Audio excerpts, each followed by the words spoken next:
I've made a few videos about the power of an executive assistant. Now, my executive assistant is offshore in Bangladesh, managing two functions. One, I made a video about email. Number two, managing your calendar.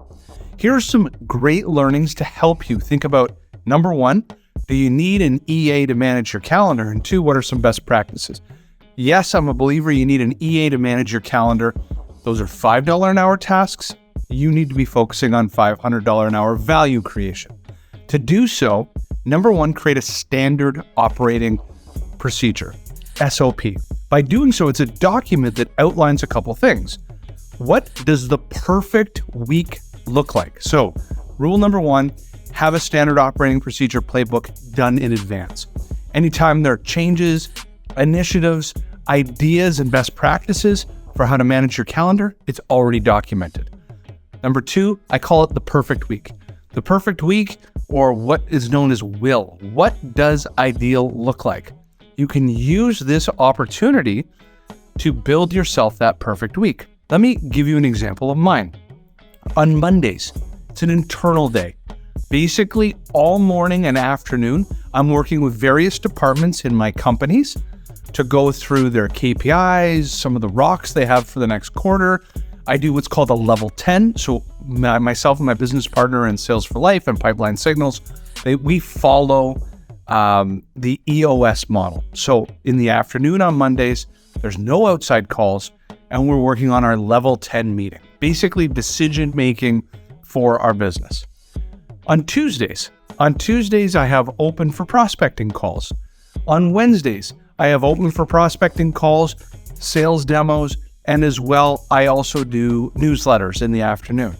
And on Thursdays, open for prospecting, customer calls, and on Fridays, I work on Get Leverage as an example. So in doing so, my calendar is pre-designed.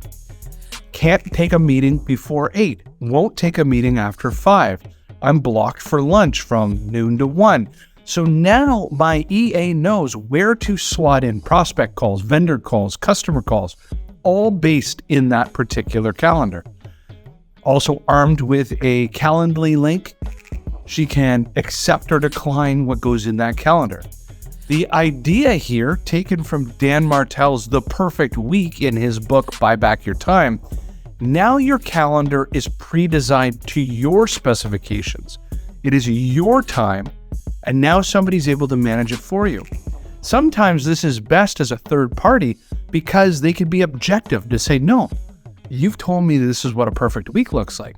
You can't do calls on Monday afternoon because that's your level 10 meeting, or you can't do calls on Friday in company Sales for Life or Pipeline Signals because that's your Get Leverage day.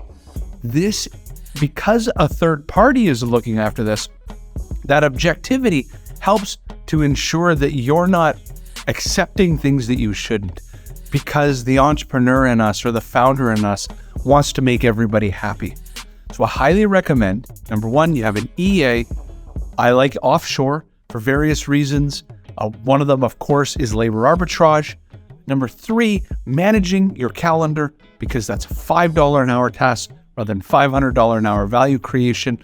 And there's some great things you can learn from standard operating procedures to designing what the ideal week looks like, or what I call will.